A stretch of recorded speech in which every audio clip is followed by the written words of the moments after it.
Now, I want to take a moment to point out that subnetting makes sense from the binary perspective.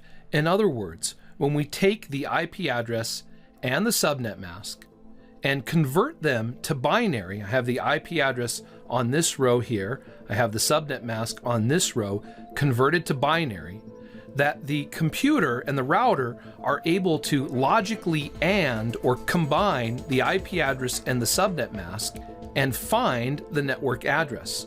In other words, this ANDing process is a logical process of ANDing.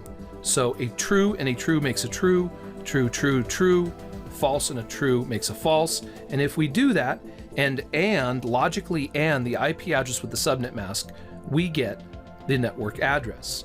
So 192.168.1.10 logically ANDed with 255.255.255.0 produces the 192.168.1.0 network. This is at the core of the IPv4 address and subnet mask and subnetting in general. What about non-classful subnet masks? We've seen that the Class C subnet mask is /24. We've seen the Class B subnet mask /16 and the Class A subnet mask /8. But what if we use classless masks? In other words, what if we have a /25 subnet mask or a /18 subnet mask, creating a 255.255.192.0 subnet mask? Or for that matter, a /12 subnet mask, 255.240.0.0. How does that work, and how does that change the networks that are created by the combination of the IP address and the subnet mask? This is called subnetting. I'll explain it using an example scenario. Let's start with a classic Class C network like 192.168.1.0 with a /24 or 255.255.255.0 subnet mask. If we want to subnet this 192.168.1.0 network, what we need to do is go into the subnet mask in binary, which we can see on this row right here. And what we do is, to change the subnet mask, we borrow bits from the host portion of the address. This is done from left to right. So I could take this first 0 here on the left and change it to a 1. And now I've effectively changed the subnet mask from /24 to /25. In other words, if I convert this back to decimal, it's now 255.255.255.128. This completely changes the nature of the network. We now have a /25 subnet mask, and we only have 7 host bits. So starting from a /24, we now have borrowed 1 bit from the host portion. We call this 1 bit a subnet bit. If we look at it from the perspective that we started with /24, we've added 1 bit. So we could say that subnet bits, we now have 1 bit, or 2 to the first power, creating 2 subnetworks. Host bits, we have 7 zeros now. So host bits are 2 to the 7th power, or 128, minus 2 for the network address and the broadcast address, leaving us with a total number of possible hosts on the subnets of 126. So by borrowing 1 bit from the host portion of the address, we create 2 subnetworks, each subnetwork with 126 hosts. The subnetworks are the 192.168.1.0/25 subnetwork and the 192.168.1.128 subnetwork /25.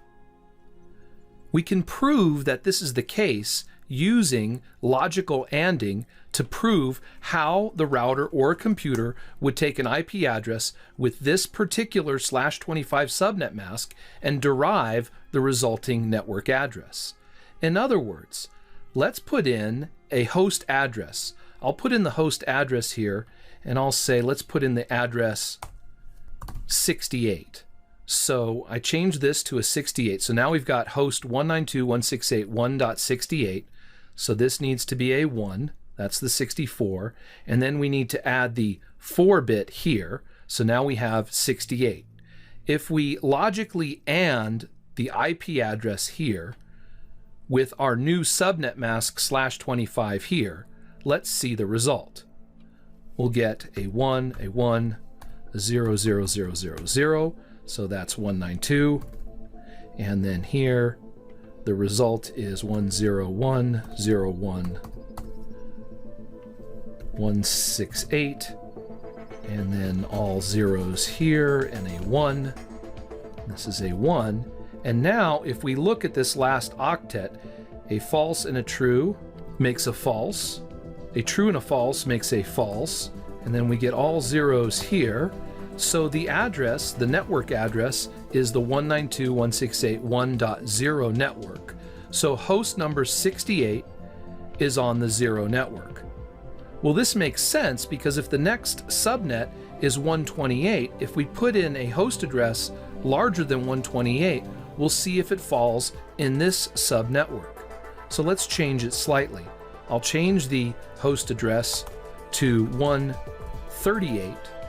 So now I'll change this, put that as 0. So there's a 128 bit. I'll make this a 1. And I'll put a 1 here.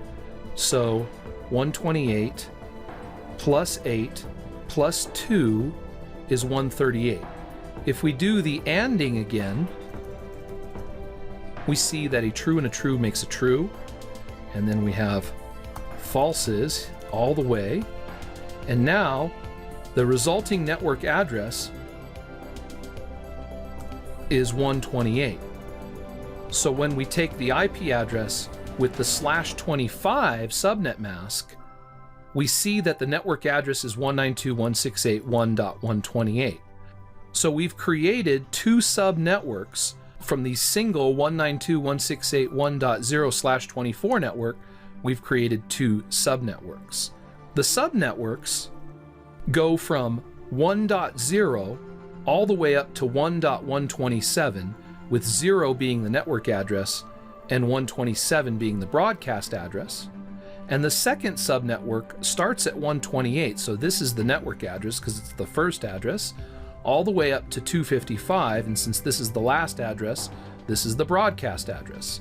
In other words, the first address in the subnet is the network address, and the last address in the subnetwork is the broadcast address. This process is called subnetting.